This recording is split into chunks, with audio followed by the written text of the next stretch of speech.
As we sit here today, I think I can speak for almost all of us in the room with this sense, this feeling that government in America is just simply broken. There's just that gnawing feeling in our gut that something is wrong, that something has changed. Government no longer feels like the servant of the people. Look at Arizona, for example. Our public pension system just 10 years ago had nearly a $5 billion surplus in a 10-year period of time has turned into a $10 billion deficit. Annual state revenues are $8.5 billion. The bad news is that $10 billion deficit is the best case scenario. The Arizona pension deficit may be as high as $37 billion. Whether it's $10 billion or $37 billion, this much we do know. Our government pension commitments extend beyond our ability to pay for them. You cannot raise taxes high enough on this economy or future economies to cover those liabilities unless you fix those systems. Despite the irrefutable math, the entrenched interests of government unions and progressives will do everything in their power to thwart any attempt at reform. There is no tactic they will not employ.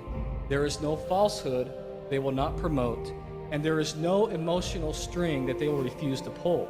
The protests and the lawlessness that we saw that engulfed the Wisconsin State Capitol earlier this year was the physical demonstration of the brewing battle over the future of America. As Representative Paul Ryan puts it, it's a choice between two futures.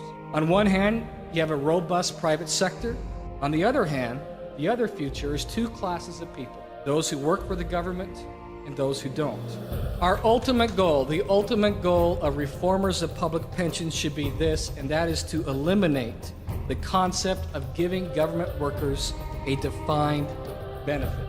But when I assumed the speakership in 2009, it coincided with a very difficult period of time in our state history. There has never been a bill in that entire period of time that was more difficult to get the votes on to pass than the pension reform bill. In the end, the bill passed. It went back to the Senate. It passed in the Senate, signed by the governor into law. The system here in Arizona is now on a more sustainable path. The lesson in my mind is this: if the future we desire for this country is one of fiscal soundness and economic vibrancy, then we must elect and support individuals who will no longer kick the can down the road, who will stop ignoring the problems that we face. We have to have honest conversations with the people of this country. We have to talk about in plain terms just what it is that we can afford, what we can no longer afford, and collectively, we have to have the courage to take on the entrenched government unions, come what may. To me, that is the recipe for a future America that I want to live in and I want my children to inherit. Thank you very much.